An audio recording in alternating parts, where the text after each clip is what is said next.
All right, check it out. 1.7 Honda Acura EL, same thing as a Honda Civic. So it's up in the garage here. Symptom, she called me up, says that her car sometimes it starts, sometimes it doesn't start. It just has a mind of its own. Engine light is on. There's like 3-4 codes come up. It's in the O2 sensor heater circuit on the code, VTEC switch, and some kind of gas cap emission is the other one. Anyways, another mechanic checked it out, and he said that it could be the ignition switch or the starter. So that mechanic didn't say anything else. He's just too busy working on something else. She want me to change the starter. So this video show you how to change the starter. First, we'll take out this resonator and then move on to the next step. All right, so I got the resonator out. It was easy to take that out. There's like 4 bolts on this resonator that holds it down. 2 right here, 1 right there, and then another one up here on the front. And it's only 2 that I need to take out, because there's only 2 that holds it down. So whoever worked on this vehicle is really bad. I feel bad to the owner of this vehicle, because there's a lot of unprofessional that's been done. First, right here, look at the negative battery. It's super loose. They put like a quarter or a dime in there to make it tighter. And I got an O2 sensor harness right here. There's a unplugged connector right there that is just hanging down, and it's not secured the wire, so it's kind of like too close to the exhaust. It's crazy.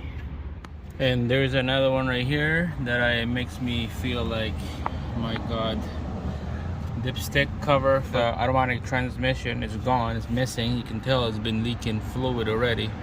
And who knows, maybe the air filter and the spark plug never been changed on this. Ridiculous.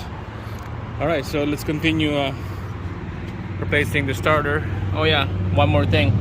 So you see that this starter sits like that. There's a bolt hole right here and a bolt hole on the other side. Okay, so there's a bolt hole right there on the front, but look at the back. There's nothing at the back. Somehow they skipped that bolt. So now I have to find a bolt to put it onto this new starter.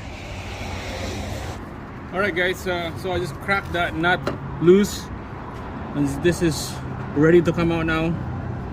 There's only 1 bolt on this thing. My god, man, that's ridiculous.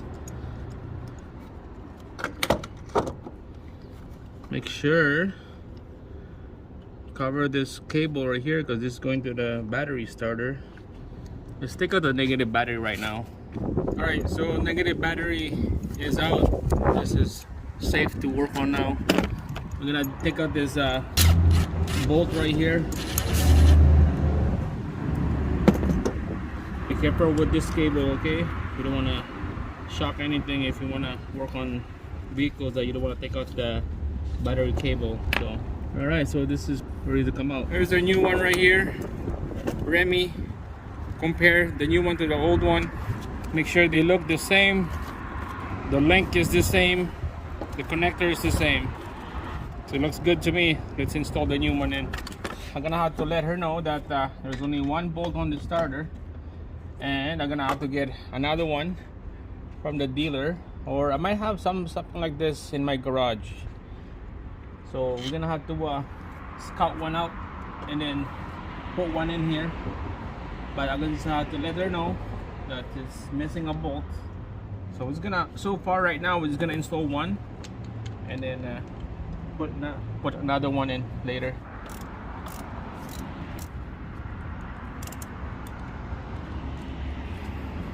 All right, this one is nice and snug, guys. Nice and snug. All right, next we'll put the positive cable and the S terminal cable on here. On this one right here, you don't use the impact, okay? Never use impact on this, because you're gonna be damaging this thing. This one here is a 13 mil.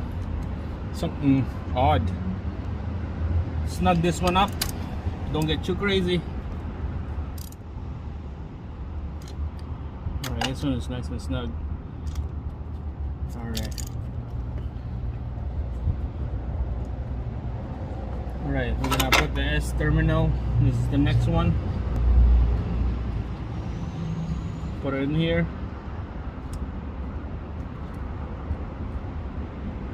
Just let it sit like that. Oh, it's a little loose, so try to crimp it close so that it's nice and snug. There you go, just crimp it a little tight and then put it in here. Just like that. Let's give this thing a try. Let's put the negative cable back on. You don't need your resonator, so we're just gonna start it up and see how it feels like.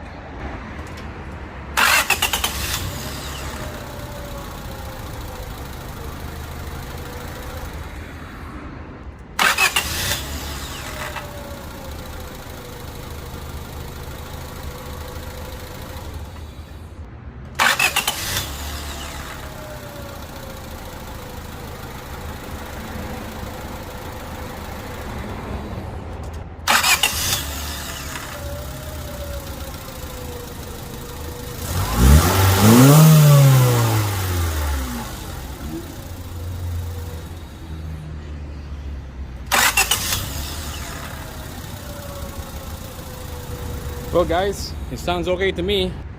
It looks like it's a fix. Sounds decent when you start that starter. When you turn that key, it has that different sound now, because maybe it's a different starter, you know, different brand, different sound, but sounds decent to me. It's not a drag start anymore. It's not like a 4 or 5 crank. It's a slow. I thought it would be a battery, but it wasn't a battery. We got 12 volts. The alternator is charging. But this is a fix, quick replacement on this starter. Very easy. Happy customer. I'm gonna confirm her about all these missing parts that needs to be installed, especially the bolt right here on the starter, and the dipstick on the automatic transmission is missing. It's gone, and there's a couple more right here. All right, that's it guys. Thanks for watching, and I'll see you again on the next one.